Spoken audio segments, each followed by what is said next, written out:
Sobat sehat dan bahagia yang tercinta, bagi orang Islam pada bulan Ramadan diwajibkan berpuasa. Tujuannya adalah agar meningkatkan takwa, seperti sabda Allah dalam Al-Quran surat Al-Baqarah ayat 183, Ya ayyuhalladzina amanu kutiba alaikumussyam kama kutiba alal ladzina min qablikum wa alakum tatakun. Artinya, hai orang-orang yang beriman, diwajibkan atas kamu berpuasa sebagaimana diwajibkan atas orang-orang sebelum kamu agar kamu bertakwa. Ternyata sekarang banyak penelitian ilmiah membuktikan bahwa puasa memberikan manfaat holistik bagi kesehatan fisik dan mental. Beberapa manfaat utama puasa misalnya detoksifikasi dan regenerasi sel. Saat berpuasa, tubuh memasuki fase autofagi, yaitu proses pembersihan sel rusak dan regenerasi sel baru. Penelitian oleh Yoshinori Ohsumi, pemenang Nobel 2016, menunjukkan bahwa puasa intermittent dapat memicu autofagi yang berperan dalam pencegahan penyakit degeneratif seperti Alzheimer dan kanker. Pada puasa Ramadan, mirip dengan metode intermittent fasting yang terbukti memiliki banyak manfaat kesehatan. Penelitian menunjukkan bahwa metode ini dapat memperbaiki human growth hormone yang penting dalam menjaga massa otot dan memperbaiki jaringan tubuh. Puasa yang lebih panjang memicu regenerasi sel induk dan meningkatkan sistem kekebalan tubuh. Tubuh menjadi lebih efisien dalam memperbaiki jaringan yang rusak dan melawan infeksi. Jadi puasa dari pagi sampai maghrib punya manfaat yang sama dengan intermittent fasting. Yang perlu jadi perhatian adalah pada puasa Ramadan sama sekali tidak boleh makan minum kan? Karena itu selama waktu dari buka puasa sampai makan sahur dianjurkan minum yang cukup agar tubuh tidak kekurangan cairan. Berikutnya adalah meningkatkan sensitivitas insulin dan metabolisme. Puasa dapat menurunkan kadar gula darah dan meningkatkan sensitivitas insulin yang bermanfaat dalam mencegah dan mengelola diabetes tipe 2. Sebuah studi di Journal of Nutrition and Metabolism menyebutkan bahwa puasa membantu mengatur metabolisme lemak, menurunkan kolesterol, dan menurunkan gula darah. Ketika asupan karbohidrat berkurang, lebih sedikit glukosa yang masuk ke aliran darah, sehingga pankreas tidak perlu memproduksi insulin dalam jumlah besar untuk menurunkan kadar gula darah. Pada penderita diabetes tipe 2, sel-sel tubuh, khususnya otot dan jaringan lemak, mengalami resistensi insulin yang menghambat penyerapan glukosa. Dengan menurunkan kadar glukosa yang harus diolah, tekanan pada sistem insulin berkurang dan sensitivitas reseptor insulin di membran sel meningkat. Insulin merangsang penyimpanan glukosa sebagai lemak di jaringan adiposa.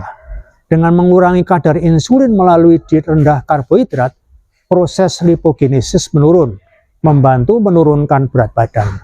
Ketika asupan karbohidrat rendah, tubuh mulai menggunakan lemak sebagai sumber energi utama melalui proses lipolisis yang membantu mengurangi lemak dalam tubuh dan memperbaiki metabolisme glukosa. Pada kondisi hiperglikemi kronis, ketika gula lebih banyak beredar dalam darah akibat dari kerja insulin yang tidak normal dan tidak bisa menghantarkan gula pada sel untuk diubah menjadi energi, maka tubuh kekurangan energi. Karena itu, lalu hati banyak memproduksi glukosa secara berlebihan. Diet rendah karbohidrat menekan proses ini, membantu menjaga kadar gula darah tetap rendah, karena bisa diserap dalam sel dan otot dengan maksimal. Yang berikutnya memperbaiki sistem pencernaan. Puasa memberi waktu istirahat bagi sistem pencernaan, mengurangi peradangan usus, dan memperbaiki mikrobiota. Ini membantu proses penyerapan nutrisi menjadi lebih efisien setelah berbuka. Selain itu, puasa juga bermanfaat bagi kesehatan jiwa dan psikologis dengan cara Puasa mengajarkan pengendalian diri dan kesabaran yang berdampak pada peningkatan kestabilan emosi. Studi dari Frontiers in Psychology menunjukkan bahwa individu yang berpuasa mengalami penurunan stres, kecemasan, dan peningkatan suasana hati yang positif.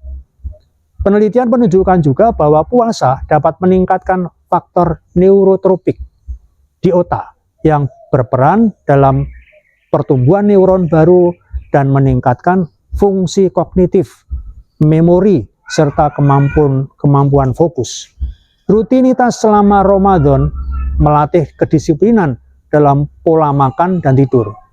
Kebiasaan ini berperan pada kualitas tidur yang lebih baik dan mengurangi insomnia jika waktu Ramadan tetap dijaga waktu tidurnya.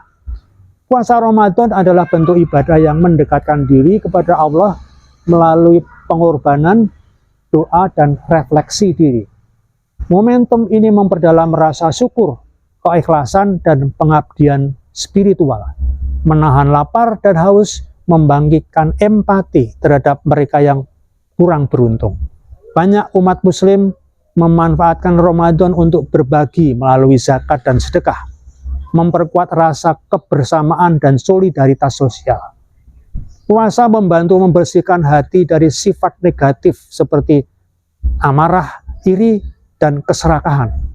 Praktik ini mendorong refleksi batin yang mendalam, membantu pelaku puasa menjadi lebih sadar dan bertanggung jawab atas pikiran serta tindakan.